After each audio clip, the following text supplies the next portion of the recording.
राजस्थान में मिशन 25 पर पीएम मोदी, लेकिन बाड़मेर जैसलमेर सीट को लेकर डरे। नागौर भी है बीजेपी के लिए चिंता का विषय। चुरू से भी मोदी को लग सकता है झटका।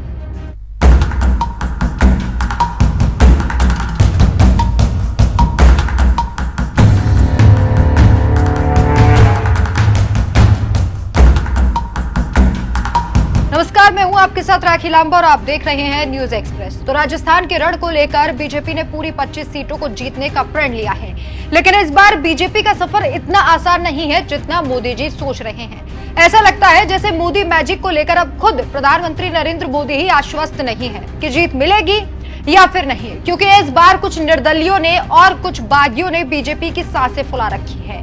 मोदी भी सोच विचार में जुटे हैं कि हवा में अब की बार 400 पारा का नारा तो दे दिया, लेकिन अब जब 300 सीटों का भी टोटा दिखाई दे रहा है तो मोदी करें तो क्या करें। बीजेपी को इस बात की टेंशन खाई जा रही है कि आखिर 400 पार का नारा कैसे सच साबित होगा।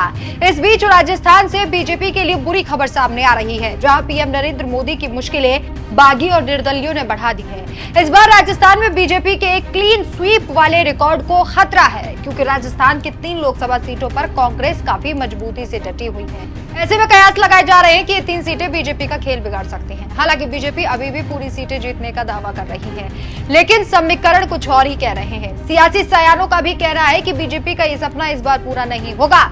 सियासत में बाड़मेर, जैसलमेर, नागौर और चुरू लोकसभा सीटों को लेकर काफी चर्चा हो रही है। इस रिपोर्ट में तीनों सीटों के समीकरण के बारे में आपको समझाएंगे और बताएंगे कि बीजेपी को कैसे झटका लग सकता है।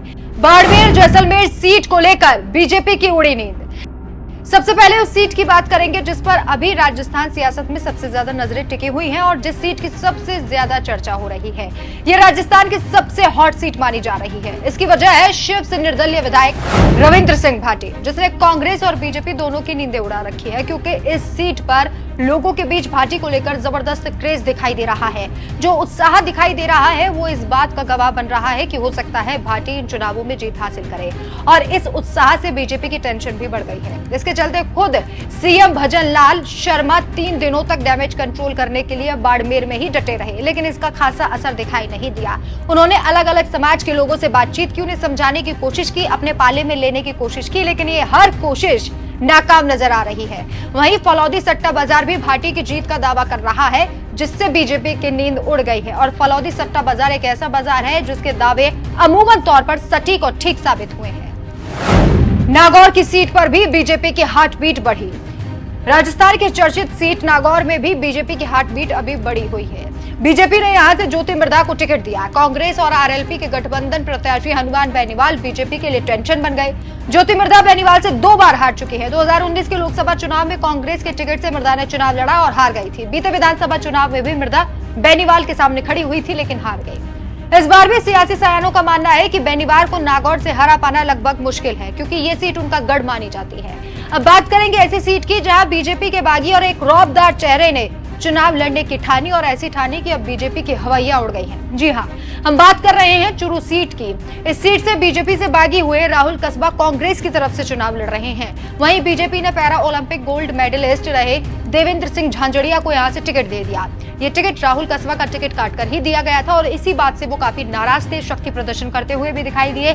खुलकर मंच से उन्होंने इस बात के लिए कि उनका टिकट काटा गया है बीजेपी को जिम्मेदार ठहराया था और खूब सवाल भी उठाए थे। इस सीट पर राहुल कस्बा की जीत की काफी चर्चा हो रही है, क्योंकि उन्हें भी अपार जनसमर्थन मिलता दिखाई दे रहा है।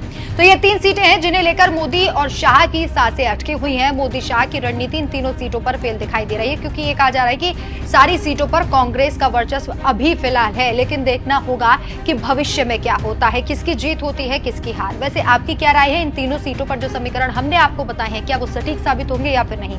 अपनी राय कमेंट कर जरूर बताएं। नमस्कार।